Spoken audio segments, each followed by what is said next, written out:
Ang kwentong ito ay tungkol sa isang binata na naghihiganti dahil sa mga aswang.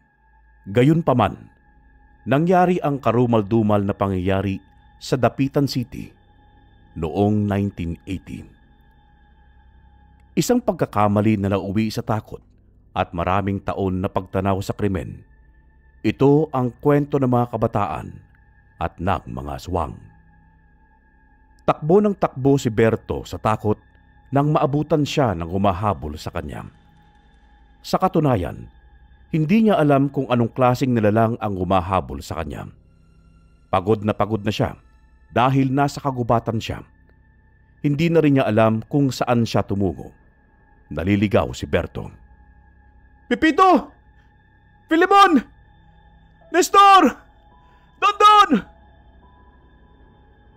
Walang humpay ang kanyang pagsisigaw sa pangalan ng kanyang mga kaibigan. Siya lang kasi itong nahiwalay ng tumakbo na sila. At ngayon, hindi na niya alam kung saan siya tutungo. Naririnig ni Berto ang sigaw ng aswang. Naririnig niya ang mga insektong parang bumubulong sa hangin. Hating gabi na at nagsisisi si Berto na sumama siya sa mga kaibigan. Nasaan na ba kayo? Hinihingal na si Berto.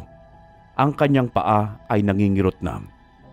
Ilang sandali pa'y hindi niya nakita ang isang malaking ugat ng puno na nakaharang sa lupa. Natapakan ito ni Berto. Ngunit sa kanyang harapan ang isang napakalaking nilalang. Huwag mo ako saktan! Alam ni Berto na hindi ito magsasalita, ngunit lumapit pa ang mukha nito sa kanya. Naglalaway ito. Humihinga ng nakakatakot at nanlilisik ang mga mata. Sana panaginip lamang ito. Natigilan si Berto nang biglang dinilaan siya ng aswang. Akala niya ay katapusan na niya ng mga sandaling yon, pero pagdilat ng kanyang mga mata ay nawala ang nilalang. Nasaan na ba kasi si Berto? Kanina pa siya nawala ah. Nandito ako! Agad na lumapit sa kanya ang mga kaibigan. Nang makita siya ng mga ito, ay hindi ito makapaniwala sa kanyang itsura. Uy, anong nangyari sa'yo? Hindi niyo ba nakikita ang aswang? Tignan niyo ang mukha ko. Dinilaan ako ng aswang. Muntik na niya akong kainin. Sa mga sinasabi niya, ay nakikita sa mukha ng kanyang mga kaibigan na hindi ito naniniwala sa kanya. Hindi ako nagsisinungaling. Sobrang laki niya. Nanlilisik ang mga mata at sobrang itim. Nagtinginan ng magkakaibigan. Biglang nagtawanan ng mga ito. Nagpapatawa ka ba? Babira mo lang naman ang umahabol sa atin ah. Hindi makapaniwala si Berto na walang naniniwala sa kanya. Kaya nagalit siya. Tumayo na siya at binangga niya si Pepito. Malalaki ang kanyang mga hakbang, ngunit nang may marinig silang malakas na ungol, ay napahinto si Berto at tumingin sa kanyang mga kaibigan. Narinig niyo ba yon? Babira mo ba yung may kakayahang umugol ng ganon? Tumakbo na kayo! Ay, tara na! Takbo na! Kinabukasan ay hindi pa rin mawala sa alaala ni Berto ang mga nangyari. Gusto niya sanang sabihin yon sa kanyang ama, ngunit natatakot siya na baka mapagalitan. Berto! Gumising ka na dyan! Akala mo hindi ko alam na umalis ka kagabi kasama ng mga kaibigan mo. Alam mo bang sobrang delikado ang nayon na ito kapag kagabi? Tumayo si Berto at lumabas ng kanyang kwarto. Nakayuko siya. Hinahanap lang po namin yung sinasabi ninyong aswang, tay. Walang aswang, Berto. Matagal nang pinatay ang aswang na gumagambala dito. Para kay Berto, hindi makatarungan ang mga sinasabi ng kanyang ama dahil totoo na mayroon pang aswang. Sigurado siya dahil sariwa pa sa kanyang alaala ang engkwentro kagabi. Nakita ko ang aswang kagabi, tay. Sobrang laki, maitim, mapupula ang mga mata, matangkad, mabahong hininga, malagkit ang laway at mabuhok. Dahil sa kanyang paliwanag, ay natigilan ng kanyang ama. Tatalikod na sana kasi ito sa kanya, pero nang marinig yun ay parang umiba ang ekspresyon sa mukha nito. Walang maniniwala sa'yo. Umigting ang tanga ni Berto. Gusto niyang suntukin ng ama dahil hindi naman kasi siya nagsisinungaling. Tay, nakita namin nila Pepito, Dondon at Pilimon. Si Nestor ang aswang na yon. May maniniwala ba sa mga pasaway na katulad ninyo? May maniniwala ba sa mga kabataan na walang inatupag, kundi ang gumawa ng gulo? Isa yung malakas na sigaw ng kanyang ama. Ito ang unang beses na natakot siya dito. Ito rin ang unang beses na napagsabihan siya ng ganoon ng kanyang ama. Hindi makapaniwala si Berto. Itay, totoo naman kasi mga sinasabi ko. Kumain ka na lang dyan umagahan, Berto. Kung ano-ano yung iniisip mo. Pumasok ulit ng kwarto si Berto. Iniisip niya ang mga nangyari kagabi. Bakit hindi siya sinaktan o kinain ng aswang? Bakit dinilaan lamang siya nito? Maraming katanungan ang pumasok sa kanyang isipan at may nag-udyok kay Berto na alamin ang tungkol sa aswang na yon. Kinahapunan ay nagtipon-tipon na naman silang magkakaibigan. Parati nila itong ginagawa kapag may gagawin sila. Anong gagawin natin ngayon? Hindi natin ito palalampasin. Sinabi ko kina ama't inang tungkol sa aswang, pero hindi sila naniniwala. Sabi ko naman sa inyo Ganoon din ang tatay ko. Ano kaya dahilan nila? Baka ayaw lamang nilang matakot tayong mga mamamayan dito. Pwede naman yun. Ang ipinagtataka ko lang ay bakit ngayon lang nagpakita ang aswang. Sa atin pa talaga na walang naniniwala. Baka isa itong babala na dapat tayong mag-ingat. Nagtinginan sila. Ngunit alam nila na pareho sila ng iniisip ng mga sandaling yon. Paano kung mag-usisa tayo? Nako, delikado yata. Parati namang nalagay sa peligro ang buhay natin. Tignan mo tayo, buhay pa. Ngayon pa ba tayo magiging duwag? Ano naman makukuha natin kung makita natin ng aswang? Wala nga maniniwala sa atin kasi mga siga nga lang tayo. Tumahimik si Berto. Alam niyang desidido ang kanyang mga kaibigan. Ilang minuto ang lumipas ay may naiisip na siya. Papatayin natin ang aswang. Kapag nakuha natin ang kanyang ulo, sakalang maniniwala sa atin ng mga tao. Nagpapatawa ka ba? Kaya mo bang labanan ng aswang na yun? Hihingi tayo ng tulong kay Mang Toming. Naririnig kong marami daw siyang alam tungkol sa mga aswang. Makakatulong siya sa atin. Akala ko patay na ang matandang yun. Nagtawanan silang lahat. Matanda na kasi si Mang Toming. Hindi na rin ito lumalabas ng bahay. Why pa yun? Ay hanggang maaga pa. Puntahan na natin siya. Oh, ano pang hinihintay nyo? Pagkatapos, papatayin na natin ang aswang. Buo ang loob ng mga kabataan. Animoy isang patunay na naghahari ang kanilang mga puso at diwa. Ngunit hindi nila alam kung ano ang nag-aabang sa kanilang mga sarili. Para bang dapat silang may mapatunayan.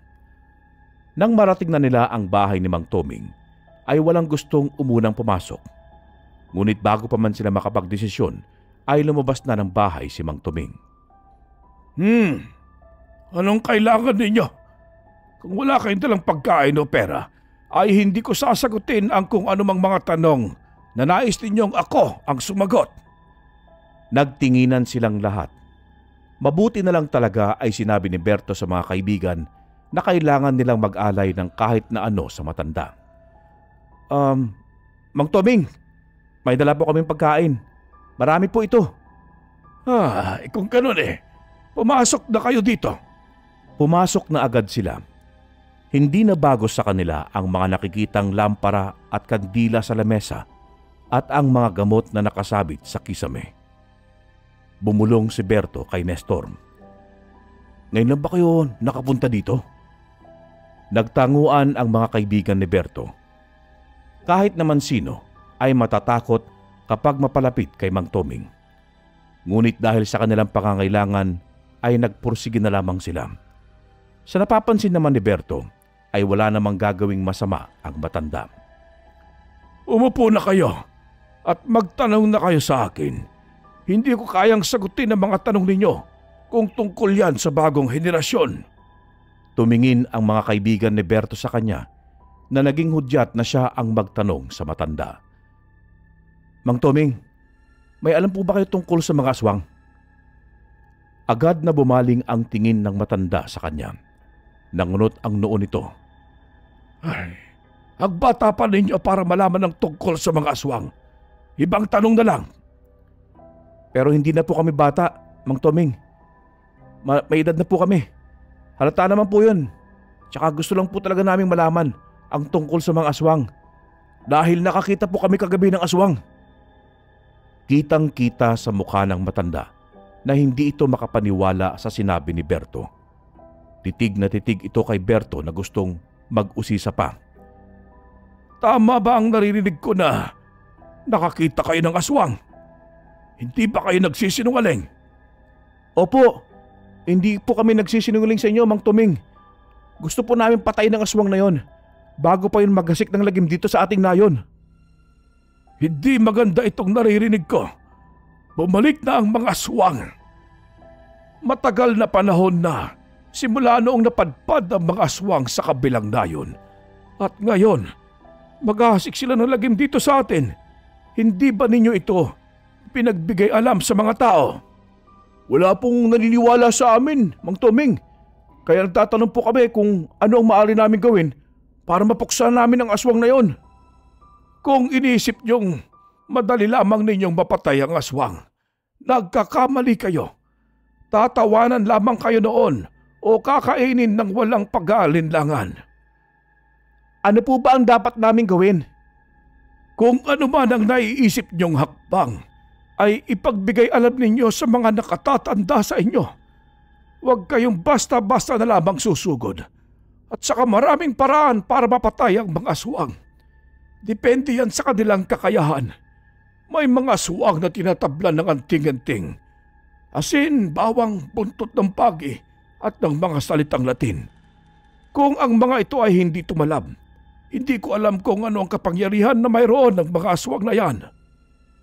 Dahil sa paliwanag ng matanda, ay nagtinginan sila sa isa't isa. Napaisip din si Berto na mahinang aswang ang humabol sa kanya dahil hindi siya nito kinain agad.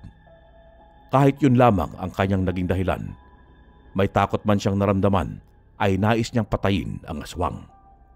Malilikot ang inyong mga isip, mga bata. Kung ako sa inyo, huwag ninyong gambalain ang mga aswang na hindi nanakit ng mga tao.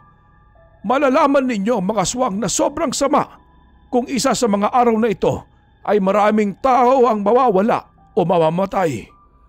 Biglang nakaramdam ng takot si Berto. Nang matapos na silang magtanong kay Mang Tuming, ay nagpaalam sila nitong umuwi na. Habang nasa daan ay natahimik sila. Ngunit naputol ang katahimikan nang magsalita si Dondon. Tutuloy pa ba tayo? Kasi nagbabala talaga sa atin yung matandang yun eh. Ayaw ko rin naman mapahamak tayong magkakaibigan. Kung hindi tayo tutuloy pa rin ako. Mamatay man ako o hindi. Magtapang mo naman. Yan ang gusto ko sa'yo eh. Siyempre sasama din ako. Hindi ko pala alampasin ang masayang mga eksena makalaban natin ng aswang. Sasama na lang din ako. Nagtawanan ulit silang magkakaibigan. Hanggang sa gumabi na nga, tahimik silang humarap sa kagubatan. Dala nila ang mga lampara, asin, bawang, buntot ng pagi, at iilang punyal na makakatulong sa kanila para mapatay ang aswang. Para sa kaligtasan ng ating nayon, at para na malaman nilang hindi tayo nagsisinungaling. Nagsigawan sila. Pinasok na nila ang masukal na gubat. Hindi alam kung anong panganib ang sasalubong sa kanila. Gayunpaman, ay pursigido silang kalabanin ang aswang na yon. Sa kalagitnaan ng hating gabi, maraming insekto ang maiingay. Mga kaluskos na nakakatakot. Ang hangin na yumayakap sa kanilang mga katawan ay patunay na sobrang panganib ang kagubatan pagdating ng gabi. Nasaan na ba ang aswang na yon? Kanina pa tayo palakad-lakad dito. Hindi ba siya magpapakita? Huwag na nga kayong maingay. May naririnig kasi akong ungol sa bandang yun eh. Tinuro ni Berto kung saan yon. Doon naman agad sila pumaroon, ngunit isang kuweba ang kanilang natagpuan. Ngayon lang natin ito nakita. Siguro sobrang layo na natin sa nayon. Yan din ang iniisip ko eh. Pasukin natin ang kuwebang yan. Teka lang, naririnig niyo ba ang naririnig ko? Mahinang sambit ni Filemon, kaya huminto sila sa pagdalakad. Nagtinginan sila sa isa't isa. Lumingon sila sa kuweba. Sinigurado nilang makikita nila kung ano ang naroon. Nandiyan nga siguro ang aswang. Unang humakbang ng marahan si Berto. Nagtago sila sa isang malaking bato. Pinatay nila ang lampara. Paano natin makikita ang aswang na yan? Dito lang tayo. Maghahagis tayo ng bawang at asin sa loob. Lakasan ninyo para makarating sa kung saan ang aswang na yon. Walang umangal sa desisyon ni Berto. Inihanda na nila ang kanilang mga asin at bawang. Ilang sandali pa ay sabay-sabay nilang inihagis yon at pagkatapos ay biglang may malakas na ungol ang umalingaw-ngaw sa loob ng kuweba. Nagtinginan silang tatlo. Natatakot na ako. Baka hindi lang isang aswangan nandyan. Walang nakinig kay Filemon.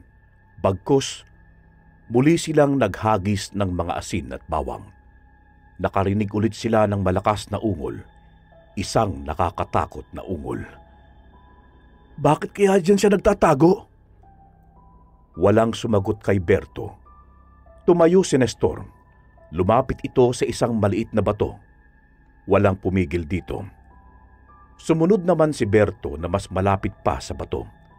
Hanggang sa nasilayan na niya ang isang malaking aswang. Katulad ito noong nakita niya. Hindi nag-alinlangan si Berto. Hinagisan niya ito ng mga bawang. Epektibo ang mga bawang at asin sa kanila.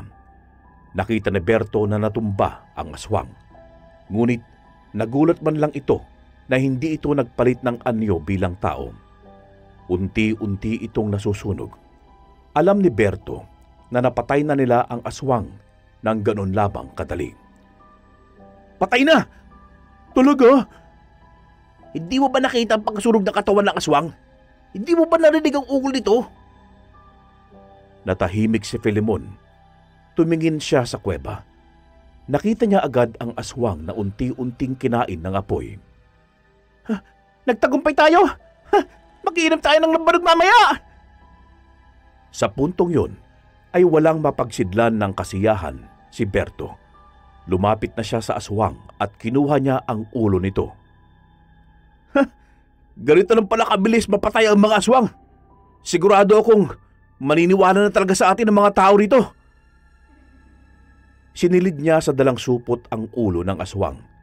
Nang masiguro nilang tapos na, ay agad na silang bumalik sa kanilang nayon. Ang layo pala talaga nilakad natin kagabi. Ang mahalaga ngayon ay patay na ang aswang at bukang liwayway na. Sigurado akong magugulat ang mga taong yun sa dala natin. Pagod na rin ako. Magpahinga tayo. Kapag nasabi na natin sa kanila at naipakita ang ulo na ito. Nakabalik na sila sa kanilang nayon. Sobrang saya nilang lahat dahil panigurado ng magdidiwang ang kanilang nayon. Ngunit sa may hindi kalayuan ay narinig nila ang isang malakas na sigaw. Nakarinig ba kayo ng sigaw? Hindi lang isang sigaw, kundi madaming sigaw. Nagmadali sila. Ngunit sumalubong sa kanila ang mga mata ng tao sa daan. Ang iba ay walang ulo, ang iba ay wakwak ang tiyan, at ang iba ay nakasabit sa bakuran. Nanginginig ang buong katawan ni Berto sa kanyang mga nasaksihan. Gusto niyang magsalita, ngunit walang lumabas sa kanyang bibig. Anong nangyayari dito? Ang daming patay! Namalayan na lamang ni Berto na tumulo ang kanyang mga luha dahil nakita niya ang kanyang ama na nakahandusay sa daan. Wala na itong buhay. Walang pagsasalita ay nilapitan niya ito. Agad siyang nagpunas ng kanyang luha. Itay! Tay! Gumising ka! Gumising ka, Tay! Galit ang nararamdaman ni Berto. Isa lang ang nasa isip niya. Hindi lang isa ang aswang. Madami sila at magbabayad silang lahat! Sumigaw na siya ng sobrang lakas. Niyakap na lamang ni Berto ang kanyang ama. Hindi siya makapaniwala na ito ang sasalubong sa kanila matapos ang pakikipaglaban nila sa aswang. Huli na ang lahat. Ang dami nang namatay. Pero napatay na natin ang aswang, Berto. Tumayo si Berto. Humarap siya sa mga kaibigan. Hindi pa tapos ang laban na ito. Hindi lang isa ang aswang na nandito. Marami sila! Nanlaki ang mga mata ni Nestor. Ang iba naman niyang kaibigan ay puno ng takot ang mga mukha. Walang kasiguraduhan ang kanilang kaligtasan, lalo pat maraming mga matatanda ang napatay ng mga aswang. Ngunit napaluhod si Berto sa lupa. Hindi na siya nagdalawang isip pa na ilabas ang magkahalong galit at pighating nararamdaman.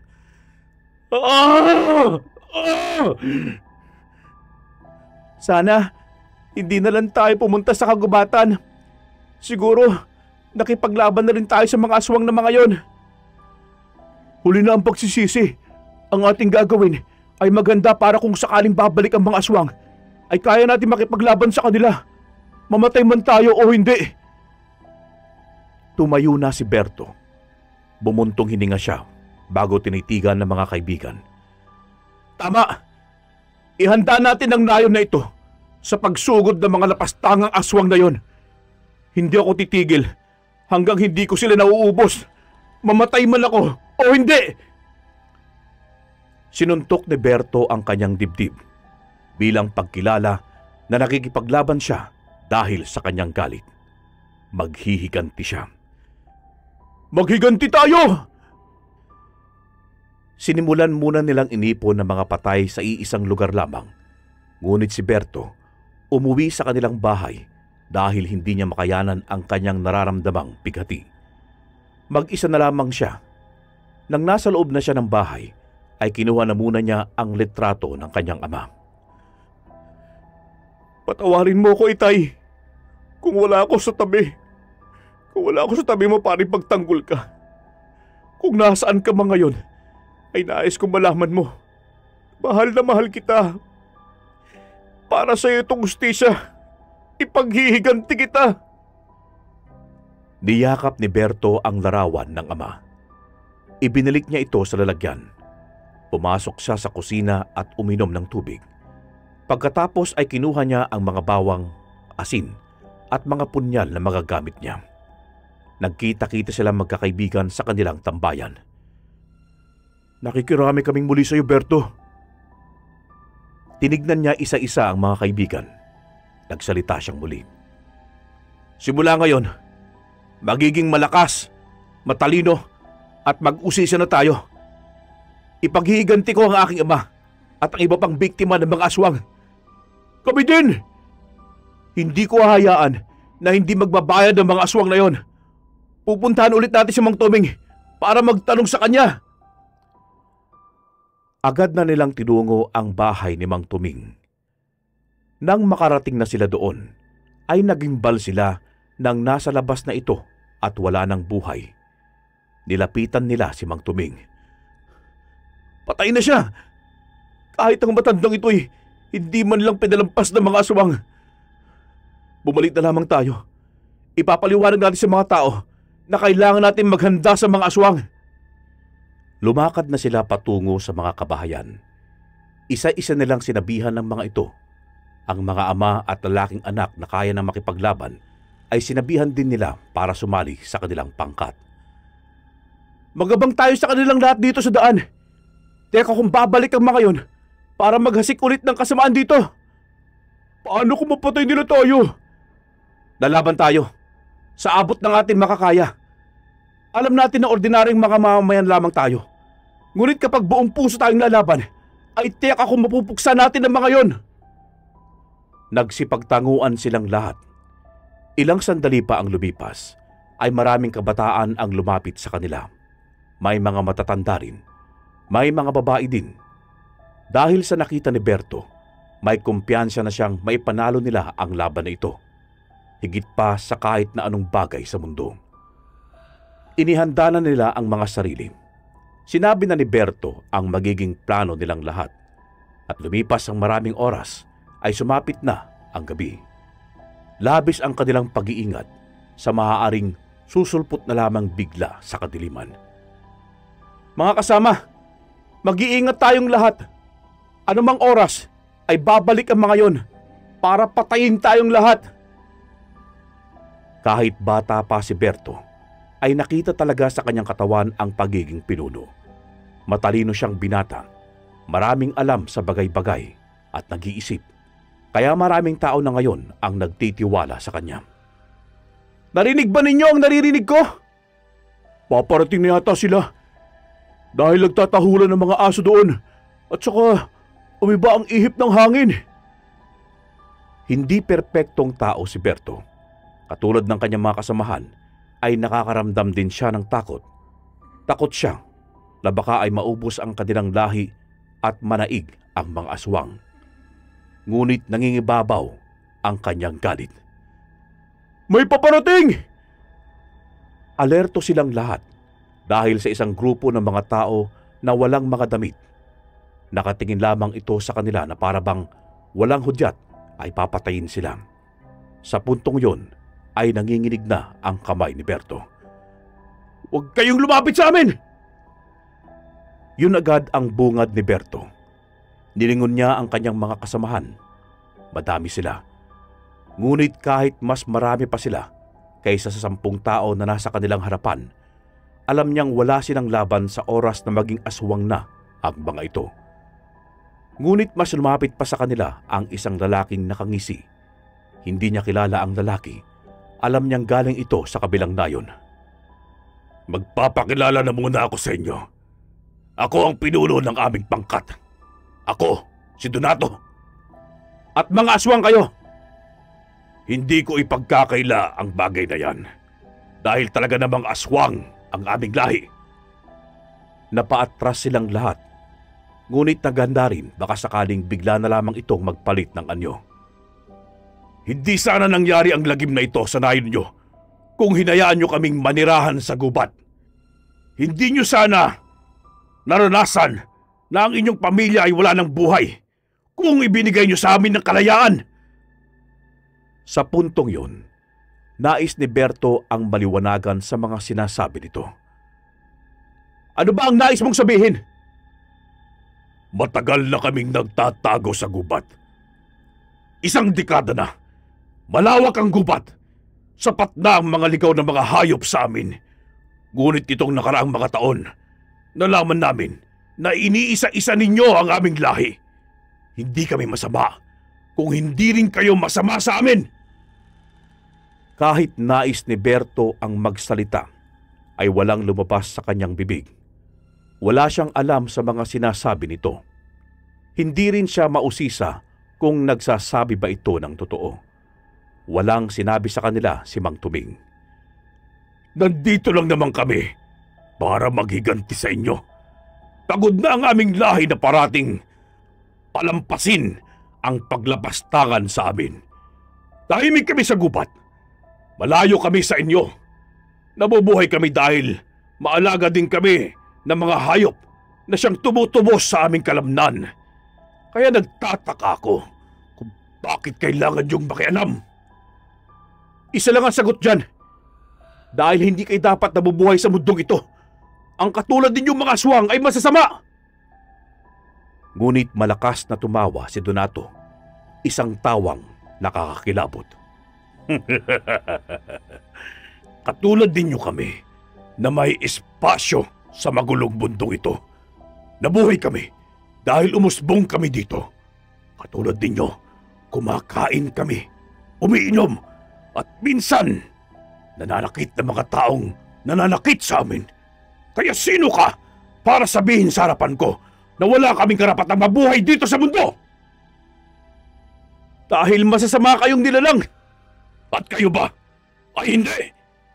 Hindi nyo ba nakikita ang inyong mga sarili? Nais nang sumugod ni Berto.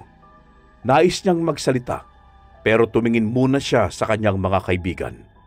May sinabi siya sa mga ito. Ilabas niyo na ang mga asin ninyo at susugod na tayo! Nagsigawan sila. Punong-puno ng galit at pighati. Si Donato sa kanilang harapan ay nag-iba ang anyo. Naging aswang na ito. Uubusin namin ang lahi ninyo! Umatake na si Berto. Dala niya ang mataas na punyal na bigay pa sa kanya ng kanyang ama. May dala rin siyang isang supot ng asin at nakalambitin sa kanyang bewang at lieg ang mga bawang. Ngunit nakatingin lamang sa kanila si Donato. Naghihintay itong marating niya ang direksyon nito. Huminto muna si Berto. Pinatay ninyo ang ama ko! Naghagis na agad siya ng asin. Wala na siyang ibang hinihiling pa kundi ang mapatay niya agad si Donato. Kahit nagdadalawang isip siyang magawa niya yon dahil mas makapangyarihan ito. Nang mabato na ni Berto ng bawang si Donato, ay nagsiliparan din ang iba nitong kasamahan. Sa sandaling yon, natamaan si Donato. Ang kanyang galit sa mga aswang ay talagang hindi humuhupa sa kanyang katawan. Uubusin ko kayong lahat! Narinig nila ang malakas na alulong ng mga aswang. Dahil mabangis ang tingin ni Donato sa kanya, ay medyo natakot siya. Lumukso ito patungo sa kanyang harapan, kaya mabilis siyang tumakbo palayo dito. Nang makadapo ito sa lupa, ay muli siyang naghagis ng asin. Sumigaw ng sumigaw si Donato dahil sa natamaan ang mukha nito. Sa puntong yun, parehas silang galit sa isa't isa. May iba't ibang dahilan at may gustong patunayan. At alam nilang parehas na isa lang ang mananaig. Napatay namin ang isa! May napatay pa ako! Hindi natin sila hahayaang mabuhay dito! Sige na! Mag-ingat kayong lahat! Kitang-kita ni Berto ang pagnanais ng kanyang mga kaibigan at iba pang mga kabataan na ipanalo ang laban. Ang laban na ito, kapag mahina ka, matatalo ka. Ngunit kung gagamitin mo ang iyong puso at isip, tiyak ang tagumpay ay matatamasa. Muling sumugod sa kanya si Donato. Mabilis ang pagtakbo nito, ngunit parang natahimik ang lahat nang bigla siyang nadapa at sa isang pikit mata lamang ay nasa ibabaw na niya ang malaking aswang. Sa mga oras na yon, malakas na dumadagundong ang kanyang dibdib. Berto! Parang nabingi lamang si Berto. Kitang-kita ng kanyang mga mata ang mapupulang mata ng aswang. Naglalaway din ito. Papatayin kita! Ngunit hindi man lamang nasindak ang aswang. Bumuka ang bibig nito. Lumipad ng kamay si Ere para atakihin siya.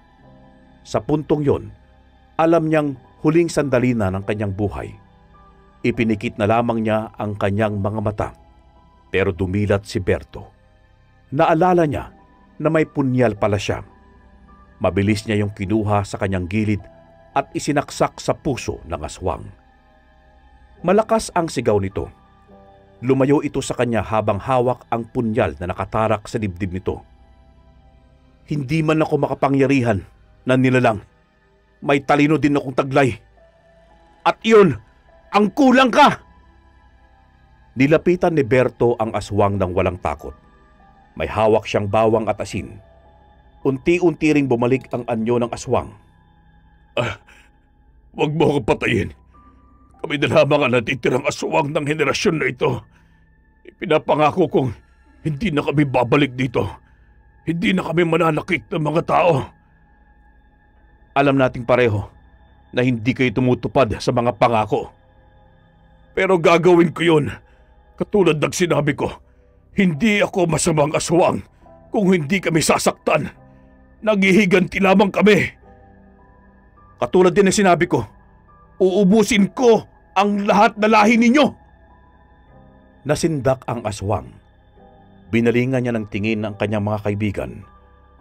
Ang asin na nasa kanyang kamay ay walang pag-alinlangan na binuhos sa aswang at pinakain niya dito ang bawang. Pupunta kami sa kagubatan. Hahanapin namin ang tirahan ninyo at papatayin namin ang inyong mga lahi.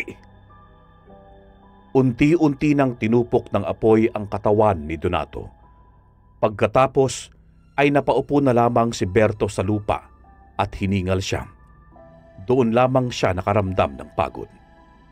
Ilang sandali pa ay nilapitan siya ng kanyang mga kaibigan. Tapos na ba tayo? Magpahinga na muna tayo.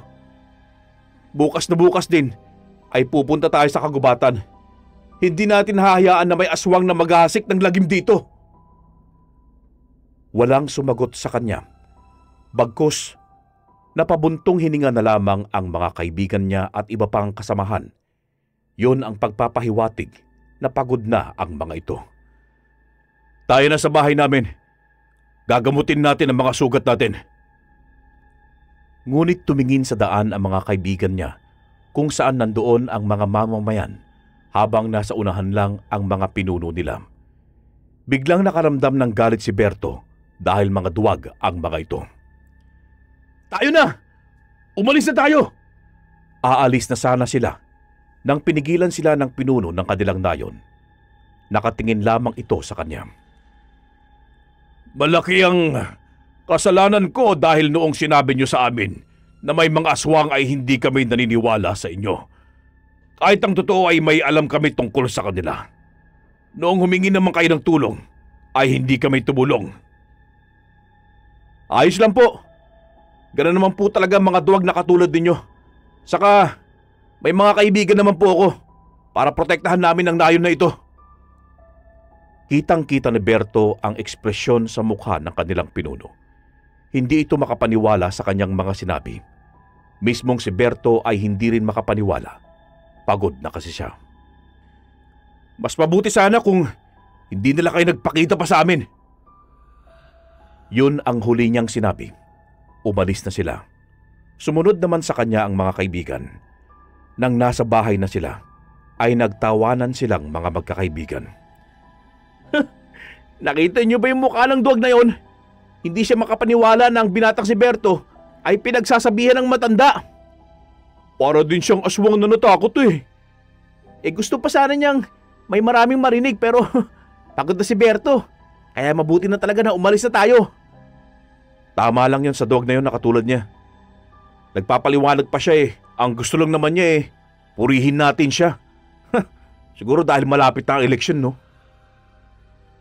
Nagtawanan silang lahat. Matapos ay pumunta sa bakuran si Berto para umupo sa malaking bato. Malalim ang kanyang iniisip. Kung hindi lang napatay ng aswang ang tatay mo, siguro sobrang nagagalak yun sa mga ginagawa mo. Siguro, Nestor. Kaso lang, pagsasabihan din ako noon. Tuloy ba tayo bukas sa kagubatan? Natigilan si Berto. Yun kasi ang iniisip niya. Paano kung maghiganti na lamang ang mga aswang na yon dahil nagimbal sila sa mga taga-nayon na ito? Naniniwala ka ba na parati nagsisinungaling ang mga aswang? Sabi ng itay ko, walang aswang ang hindi mapanlinlang. Kaya dapat lamang na hindi tayo maniwala sa mga sinasabi ng aswang na yon. Kung sa bagay, naiintindihan ko rin si Mang Tuming. Kaya bukas din na umaga ay kailangan nating puksain ng mga aswang doon. Wala tayong ititira ni isa. Kinabukasan ay tinungo na nila ang kagubatan. Marami na silang kasama dahil na rin yon sa mga taong gustong tumulong sa kanila. Hindi naman na naging problema yun kay Berto. Sinabihan na lamang din niya ang mga kung ano ang kanilang dapat na gawin. Bumalik sila sa kuweba. Papasukin ba natin ang kuwebang ito? Sa tingin ko kasi may nakatira ding aswang dito. Kailangan natin pasukin ang kuwebang yan. Sa tingin ko kasi talagang may aswang dyan. Inihanda na nila ang mga sarili sa kung anumang maaaring mangyaring masama sa kanila. Nang nasa bukana sila ng kuweba, ay biglang umiba ang ihip ng hangin. Nang tumitig si Berto sa loob ng kuweba, ay napaatras siya. Magsipaghanda kayo! Madami ang aswang! Handa na kaming lahat dito!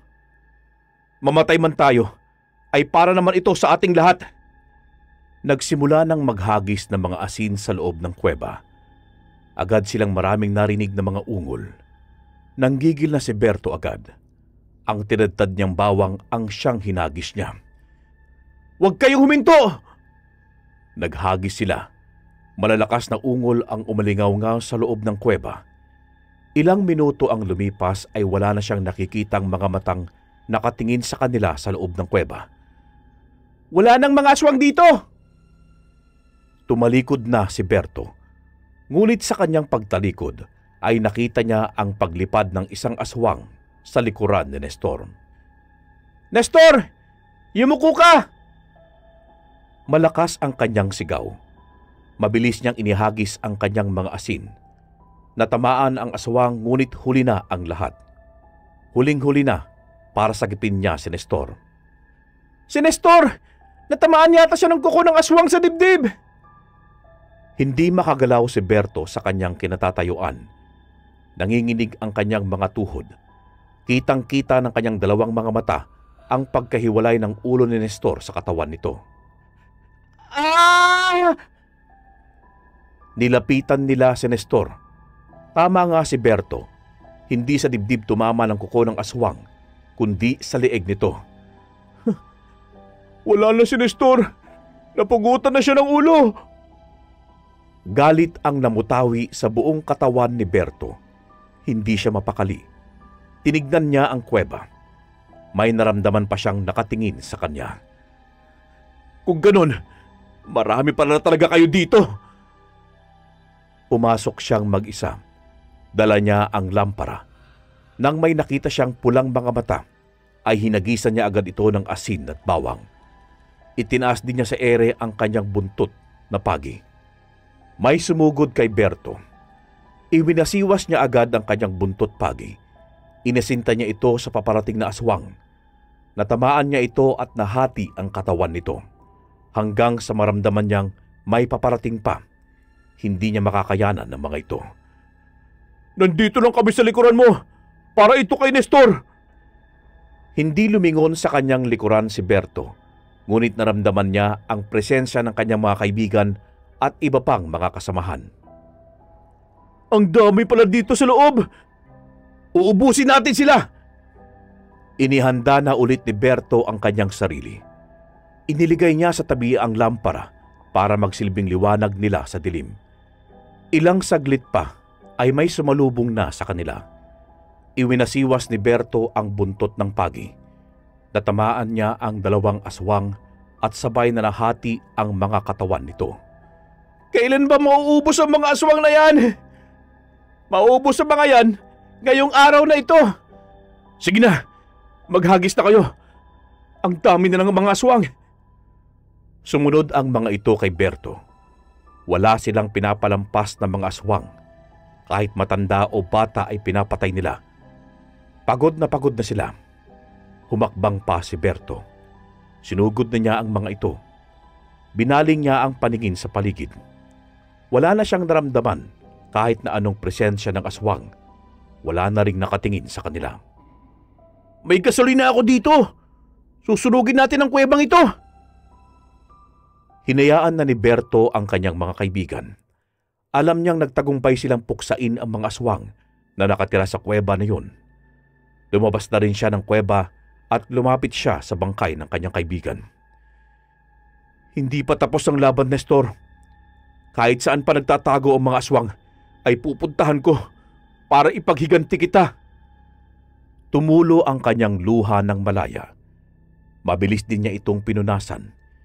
Hindi siya makapaniwala na isa sa mga kaibigan niya ang mawawala ng ganun lang.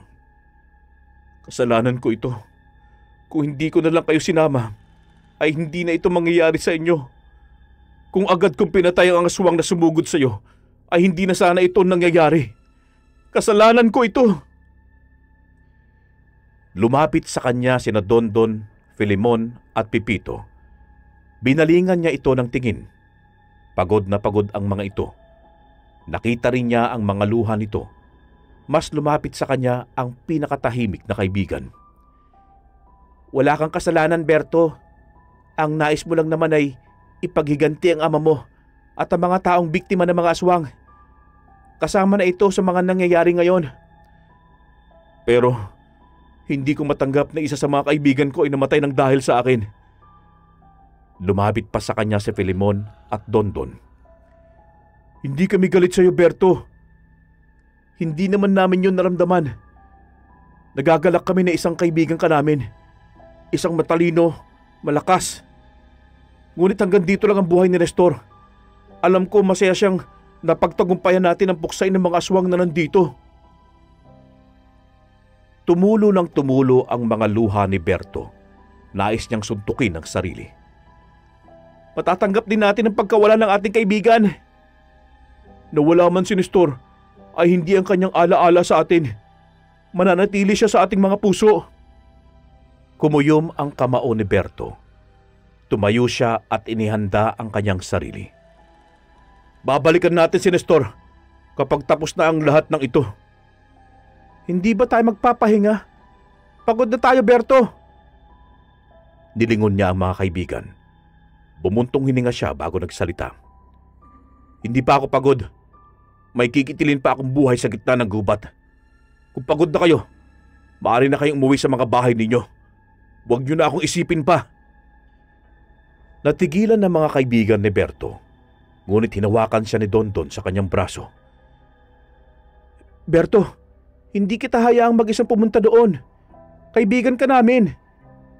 Pero isipin mong mabuti, nagalit lamang ang namamayani sa iyong katawan. Kapag galit ka, alam namin na hindi ka masyadong nakapag-isip ng mga plano. Hayaan mong magluksa muna tayo para sa ating kaibigan. Bumalik na muna tayo dito. Hindi na kumontra si Berto. Hinayaan niya si Dondon na mahigpit ang hawak sa kanyang braso. Umuwi na muna tayo. Tatapusin natin ang laban na ito sa darating na mga araw. Kahit galit si Berto, ay nagpahila na lamang siya. Nang makauwi na sila, ay dumiretso si Berto sa kanilang bahay. Sa kanyang kwarto ay sinuntok niya ang pader hanggang sa mabutas ito. Hindi niya lubos maisip na pati ang kanyang kaibigan ay nawala na. Kasalanan ko ang lahat ng ito! Marami siyang sinirang kagamitan sa kanilang bahay. Alam ni Berto na kahit ano pa man ang kanyang gagawin, ay hindi niya maibabalik ang buhay ng kanyang ama at kaibigan.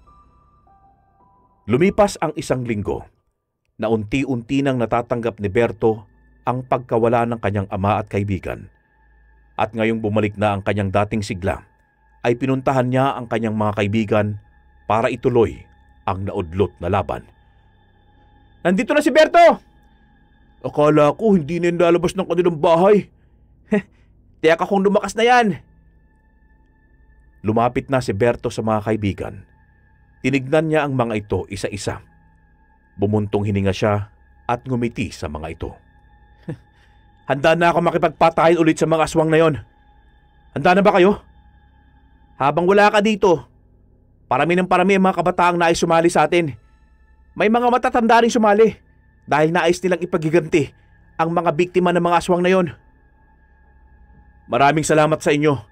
Akala ko'y nawala na rin kayo ng gana na ipagpatuloy pa ito.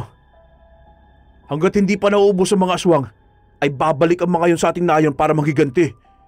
Kaya habang may lakas pa tayo at kaya natin makipaglaban sa kanila, ay ito na ang tamang panahon. Tumango si Berto sa kanyang mga kaibigan. Hindi niya akalain na sa 1 linggong hindi sila nagkita-kita, ay marami na agad ang nagbago. Mismong sa sarili ni Berto, alam niyang maraming nagbago sa kanya. Tungkol man ito sa lakas, talino, o prinsipyo. Tayo na! Hanggat maaga pa! Nagsitayuan na ang mga kaibigan niya. Kanila namang pinuntahan ang mga bagay ng kung saan may bago silang mga miyembro. Pagkatapos noon ay tinungo na nila ang gitna ng kagubatan. Dapat tayong maging mapagmatsyag sa bawat galaw natin. Kapag may narinig o nakita kayo na sa tingin ninyo ay magdudulot ng sama, ay ipagbigay agad natin sa mga kasama natin. Ilang mga oras ang lumipas ay natigil silang lahat nang makarinig sila ng mga tawanan ng mga bata. Sumenya si Berto na sa kanyang mga kaibigan at kasamahan na magtago sa mga puno. Kitang-kita ni Berto ang mga batang aswang na naglalaro. Isang maliit lamang na pamayanan. Kung tutuusin, parang isang pamilya lamang ang nakikita nila. Sumenya sa kanya si Dondon na umatake na, pero pinigilan niya ang mga ito. Kinatitigan niya ang mga ito. Ngunit ilang sandali pa ay may lalaking lumabas sa isang maliit na bahay para itong may inaamoy. Sumugod na tayo! Walang pipiliin! Bata man o matanda! Nagsigawan na sila. Ang mga bata ay nagtago sa mga maliliit na mga bahay. Hagisan na sila ng mga asin! Uubusin natin ang lahat ng mga aswang na ito! Sabay silang naghagis ng mga asin at bawang sa mga aswang. Hapon na, kaya alam nilang makakapagpalit na ng anyo ang mga ito. Hanggang sa may 5 malalaking aswang ang humarap sa kanila. Bawang! Asin! Ihagis pa! Hinarap na ni Berto ang 5 aswang. Kitang-kita niya ang takot sa mga ito dahil napalibutan nila ang mga tirahan nito. Napangiti si Berto. Ito na yata ang huling pamilya ng mga aswang. Kung ganon, uubusin namin kayo. Tumakbo si Berto. Dala niya ang kanyang buntot ng pagi. Iwinasiwas niya ito sa ere. Nang may umatake sa kanyang aswang at tutusukin sana siya ng kuko nito, ay agad niyang inasinta ang buntot pagi sa katawan nito. Umungol ito ng napakalakas. Nahati ang katawan nito. Nakuha na namin ng mga batang aswang, Berto. Dapat ba natin silang hayaan o patayin natin sila? Tinignan niya ng mataman si Filemon. Ngumiti siya dito. Wala nang naramdamang awa si Berto sa kanyang katawan. Huwag kang maawa sa mga masasamang nilalang na yan, Filemon. Kapag hayaan natin silang mabuhay, ay uubusin din nila tayo. Kaya patayin mo na yan nang walang pagdadalawang isip. Tumango sa kanya si Filemon. Pinaliguan na nito ang mga batang aswang ng asin hanggang sa unti-unti nang natupok ng apoy ang mga katawan nito. Hindi na dapat kayo nabuhay sa mundo. Hindi na dapat kayo naghasik ng lagim sa aming nayon. Tandaan niyo ang pangalang Berto Menang, ang umubos ng lahi ninyo. Wala siyang takot sa sinabing yun sa mga aswang. Pinalibutan na rin nilang magkakaibigan ng mga aswang. Walang kalaban-laban dahil hindi man lang nakapaghanda sa kanilang pagdating. Gabi na, Berto! Tapusin na natin ito! Nagtanguan silang lahat. Naghagis na sila ng mga asin at bawang sa mga ito. Ang mga aswang naman ay umalulong ng napakalakas. Isang patunay na unti-unti na silang napatay. Ikinuyom ni Berto ang kanyang mga kamao. Titig na titig siya sa mga aswang. Hindi na rin niya napigilan ang kanyang mga luha dahil ang kanyang ginagawa ay para sa kanyang ama at kaibigang si Nestor. Patay na ang mga aswang! Umuwi na tayo! Tapos na ang lahat! Bigla na lamang nakaramdam ng sobrang pagod si Berto. Napaluhod siya sa lupa at umiyak ng umiyak. Ipinikit niya ang kanyang mga mata. Tapos na! Kinabukasan ay maraming tao ang naghanda ng iba't ibang pagkain dahil sa inalay ito galing sa kanilang pinuno. Isang pabuya para sa magigiting na magkakaibigan. Ayaw man sana nilang tanggapin ay wala silang nagawa dahil mapilit ang kanilang pinuno. Hindi ako makapaniwala na naubos natin ang mga aswang. Nasa iisang lugar lamang silang magkakaibigan habang ang ibang mga tao ay nasa kabila. Umiinom ang mga ito at kumakain. Ayaw nilang mahiwalay sa isa't isa. Hindi ba tayo makikipagsaya sa kanila? Gusto ko na kasing uminom ng lambanog eh. Dahil sa sinabi ni Tonton ay nagtawanan sila. Isa-isa nilang binutukan ng kaibigan, ngunit natahimik agad si Berto. Sige na, pupunta na kayo doon. Susunod ako kaagad. Nagsitayuan na ang mga ito, ngunit nagpaiwan si Pipito. Dahil nakaupo naman sila sa damuhan, ay ayos lang na humiga si Berto. Hindi ka ba masaya sa napagtagumpayan natin, Berto? Masaya naman ako, Pipito. Hindi ko lang talaga magawang hindi kalimutan ang kaibigan natin at ang aking ama. Kahit pag ginawa ko ng bagay na sa tingin ko'y makakapagpagaan pa ng nararamdaman ko. Ganun naman talaga yun, Berto. Hindi naman kasi agad mawawala ang hapdi sa sugat. Pero kung patuloy mong iisipin na hindi mo kayang tanggapin, mananatili kang ganon. Ako, bilang kaibigan mo, nais kong makita kang masaya. Yung tunay na masaya. Dahil sa mga sinabi ni Pipito, ay hindi na napigilan ni Berto ang mga luhang malayang umagos. Pinunasan niya agad ang kanyang luha.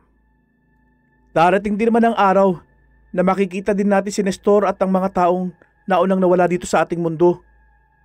Berto, hindi madali ang lahat. Kaya sasabihin ko rin sa'yo na mas mabuti pang tanggapin mo na lang. Matagal ko nang tanggap, Pipito. Ang hindi ko lang maintindihan ay kung bakit parang may kulang. Ang mundo ay isang misteryo, Berto. Walang pagkukulang ang ating paligid. Nasa atin ang pagkukulang. Tignan mo yung mga aswang. Mas pinili nilang maging masama. Kahit katumbas nun ay ang kanilang kaligtasan. Para naman sa'yo, kung pipiliin mong lamunin ka ng kalungkutan, lalamunin ka nito hanggang sa iyong pagtanda. Tumayo na si Pipito. Naiwan na lamang siyang mag-isa. Muling tumulo ang kanyang mga luha. Sa puntong yon, nais niyang intindihin kung bakit mas mahalaga sa kanya ang matalo ang mga aswang kahit nabubuhay din ang mga ito sa kanilang mga paniniwala. Ngunit wala siyang makuhang sagot. Ilang sandali pa ang lumipas ay bumalik si Pipito. May dala itong mga pagkain.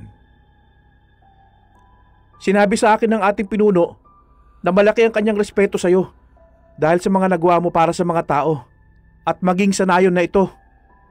Hindi na daw siya lalapit sa iyo dahil alam niyang hindi mo naman daw siya kakausapin. Dapat lamang dahil hindi ko talaga gagawin yon. Tayo na!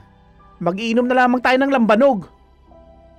Kahit papaano ay naibsan ang kalungkutan ni Berto. Nang makauwi siya sa kanilang bahay, diretso siya sa kanyang kwarto, ngunit lumipas pa ang mga oras ay hindi na siya makatulog. Pinuntahan niya ang kwarto ng kanyang ama. Nakita niya ang litratong nito. Pinakatitigan niya ito ng gusto. Naipagiganti na kita, ama. Sana'y masaya ka na kung nasaan ka man ngayon. Nangungulila na ako sa iyo. Sana darating agad ang panahon na magkasama na ulit tayo. Pinunasan ni Berto ang kanyang mga luha at inilagay niya ulit ang litrato. Hindi na siya lumabas ng kwarto ng kanyang ama. Doon na rin siya nakatulog. Kinabukasan ay maaga siyang nagising. Kitang-kita niya ang kagandahan ng araw. Matapos niyang magmumug ay lumabas na siya ng bahay para magsibak ng kahoy. Hindi pa man siya natapos ay narinig na niya ang tawanan ng kanyang mga kaibigan. Berto! Lumabas ka dyan! Agad siyang pumunta sa harapan ng kanilang bahay. Nang makita niya ang kanyang mga kaibigan, ay nagngitian sila. Nagsisibak pa ako ng mga kahoy, uy! Mamaya na yan! Dating gawin muna tayo! Agad na binitawan ni Berto ang hawak na kahoy. Sumama na agad silang lahat. Ang aga naman natin pumunta sa ilog. Mamaya na lang kaya. Tina! Sinabi ng pinuno natin na magbibigay siya ng kalabaw. Isa-isa. Ayaw mo ba nun? Aba, hindi ko palalagpasin yan. Basta akin babae ha. Babae naman ang mga ibibigay niya. Kahit ano sa akin. Ibebenta ko na lang sa bayan agad. Nagtawanan silang magkakaibigan. Kapag kuwan ay binatukan ni Berto si Pipito ng malakas sa ulo. Ha! Ikaw ang taya! Mabilis na tumakbo si Berto. Sa kanilang magkakaibigan, siya naman talaga ang pinakamabilis na tumakbo. Hanggang sa nakarating na sila sa ilog, ay si Pipito pa rin ang taya. Uy, magnanakaw pa rin ba tayo ng mga nyog? Ano pa ba? Muli silang nagtawanan. Naghubad na ng mga damit ang magkakaibigan. Walang itinira sa katawan at lumukso sa malalim na tubig. Dadamihan natin ang pagkuha ng nyog mamaya, ha? Di naman siguro sila magagalit dahil naubos natin ang mga aswang. Walang humpay ang kanilang tawanan. Naglalaro din sila doon. Sa puntong yon, nakalimutan na ni Berto ang hinagpis. Alam niyang yun na ang hudyat. Natatanggapin na niya ang lahat.